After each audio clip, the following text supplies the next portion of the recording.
Well, basically, I'm the peer support specialist here in the recovery motion. I help with facilitating some of the groups we have here. I do a men's group myself on Wednesdays.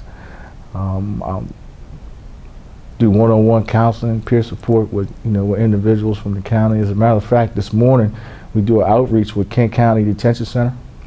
We went out this morning, met with a couple guys that are due to be released within the next 30 days.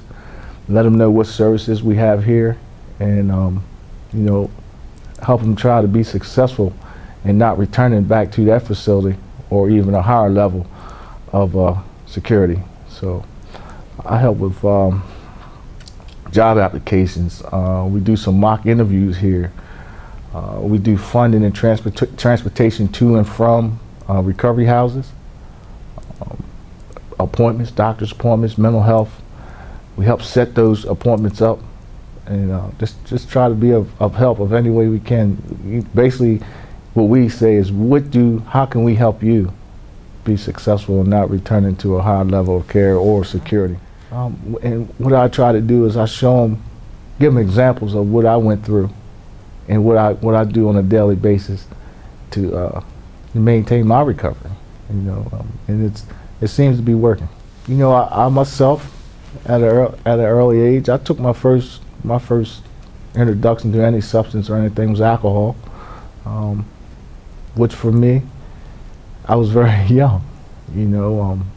It wasn't until I got pre-teens, late teens, that I began to experiment with other drugs and things like that. And that was a big part of my life for a lot of years. I didn't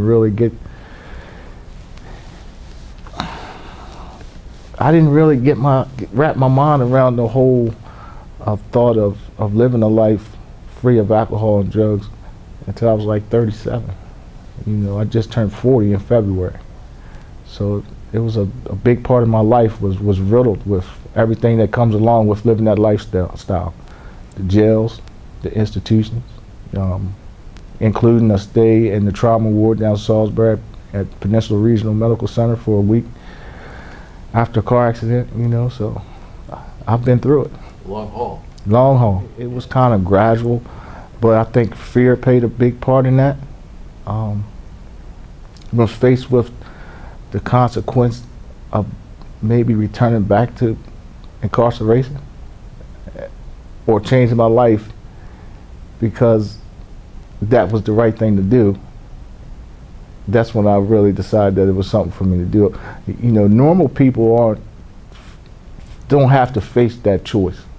If I was a normal, functional social drinker or recreational substance user, I wouldn't be faced with that choice. But I was faced with that. I was given that choice, and of course, I could have went the other way, and a lot of people do because that's the road more people travel.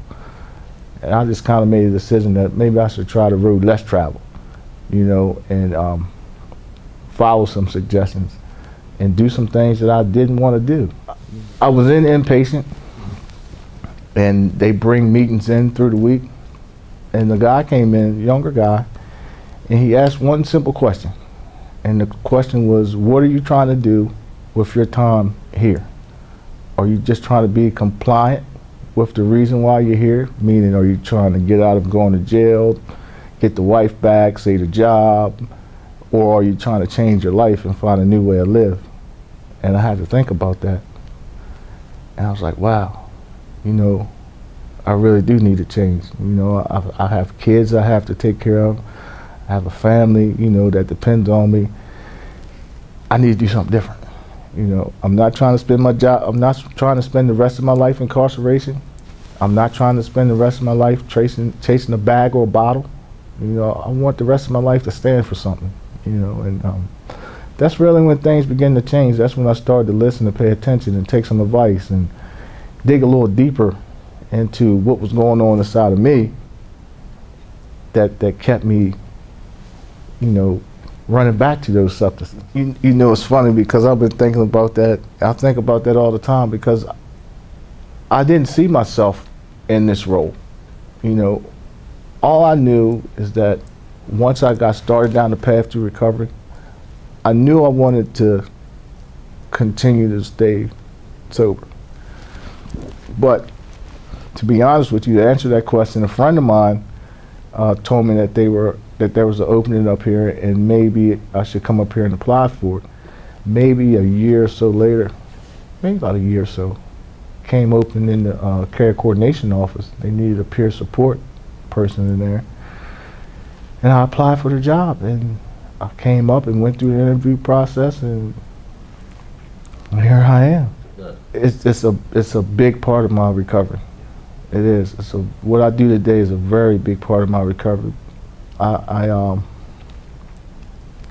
get to see patients when they come into the inpatient part of it.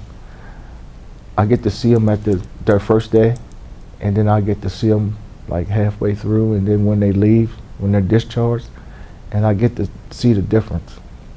And I kind of relate that to when I came through, you know, the look, the feeling, the desperate feeling you have, you know, that unknown feeling, that fear that you get when it's getting close to you being discharged, that we all get it, you know.